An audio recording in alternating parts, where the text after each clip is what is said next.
বাংলাদেশের আগামী জাতীয় নির্বাচনকে অবাধ, সুষ্ঠু, অংশগ্রহণমূলক করার প্রতিশ্রুতি আবারও স্পষ্ট করলেন প্রধান উপদেষ্টা অধ্যাপক ডক্টর মোহাম্মদ ইউনূস। বৃহস্পতিবার সন্ধ্যায় ঢাকার রাষ্ট্রীয় অতিথি ভবন যমুনায় যুক্তরাজ্যের আন্তর্জাতিক উন্নয়ন বিষয়ক মন্ত্রী ব্যারোনেস জেনি চ্যাপম্যানের সঙ্গে বৈঠক করেন তিনি।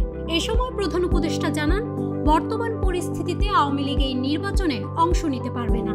ইউনূস বলেন, সন্ত্রাস বিরোধী আইনের আওতায় দলটির কার্যক্রম স্থগিত থাকার পাশাপাশি পরে নির্বাচন কমিশন তাদের নিবন্ধন বাতিল বা স্থগিত ঘোষণা করায় দলটির নির্বাচনে অংশগ্রহণের যোগ্যতা হারিয়েছে। বৈঠকে দুই পক্ষের আলোচনায় উঠে আসে আসন্ন নির্বাচন, অবৈধ অভিবাসন, বাণিজ্য সম্প্রসারণ, রোহিঙ্গা সংকট এবং বিমান ও নৌখাতে দ্বিপক্ষীয় সহযোগিতা, সবগুলো গুরুত্বপূর্ণ ইস্যু।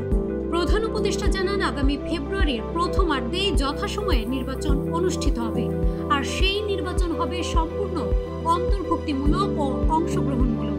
তিনি আশা প্রকাশ করেন, এই নির্বাচনে বিপুল সংখ্যক নতুন ভোটার প্রথমবারের মতো ভোট দেওয়ার সুযোগ পাবেন। গত 16 বছরের স্বৈরতান্ত্রিক শাসনের সময় 3 দফা কাটাছেঁড়া নির্বাচনে এই তরুণ ভোটারদের ভোটাধিকার প্রায় পুরোপুরি উপেক্ষিত ছিল।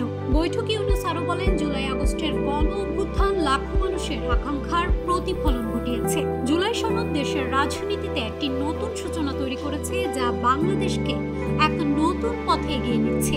ব্যারোনেস জেনি চ্যাপম্যান এই অন্তর্বর্তী সরকারের পদক্ষেপের প্রশংসা করেন। তিনি জুলাই সনদকে কেন্দ্র করে রাজনৈতিক দলগুলোর আলোচনা এবং জাতীয় ঐক্যের প্রচেষ্টাকে ইতিবাচক বলে মন্তব্য করেন। News desk, Manabzamin.